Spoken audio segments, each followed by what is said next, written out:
So I started off this project by asset mapping, so going into different groups within the community to identify and capture the strengths of Upper Denbigh.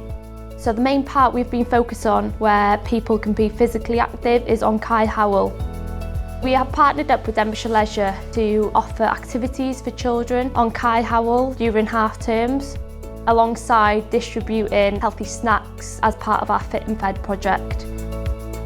Un o'r prosiectau dyn ni wedi cael dipyn o gyffro hefo ydy gweithio hefo criw o fechgyn ifanc sydd yn wneud efo gwasanaeth ieuenctid yma yn yr hwb. Mi oedden nhw wedi cychwyn y sgyrsiau hefo'r youth workers i ddeud bod nhw'n gweld diffyg adnoddau reid y beics a bod hi'n eitha peryg yma.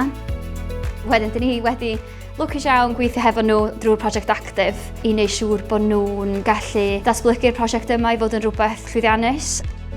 Maen nhw wedi cychwyn bumps and jumps a dyn ni wedi bod yn cyfarfod efo'r gymuned i weld beth yw eu barn nhw am y diffyg cyfleusterau beicio yma yn Dinbych, a wedyn heddiw dyn ni wedi bod hefo nhw yn mynd o ddrws i ddrws yn gofyn cwestiynau i bobl yr ardal i weld os ydyn nhw'n hapus i ni ddatblygu pump track yn uwchdrad Dinbych yn cynhaliwyd. Having these conversations with the community, we've seen a huge barrier in cost of sportswear, sports shoes, where it's stopping people from being physically active. So we've partnered up with Denbigh Harriers to organise a trainer shop where individuals from the community donate their pre-loved trainers.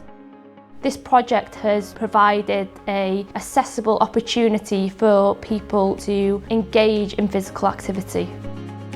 Following the success of the trainer swap, Denbigh Harriers provided a 12-week Couch to 5K where beginners could gradually build their fitness levels and gain their confidence. Mae prosiect actif wedi bod yn andros i lwyddiannus dwi'n teimlo i ni yn yr hwb. Mae wedi agor y drws i lot mwy o brosiectau ac asiantaethau fysa ni rioed wedi cysylltu hefo'r blaen.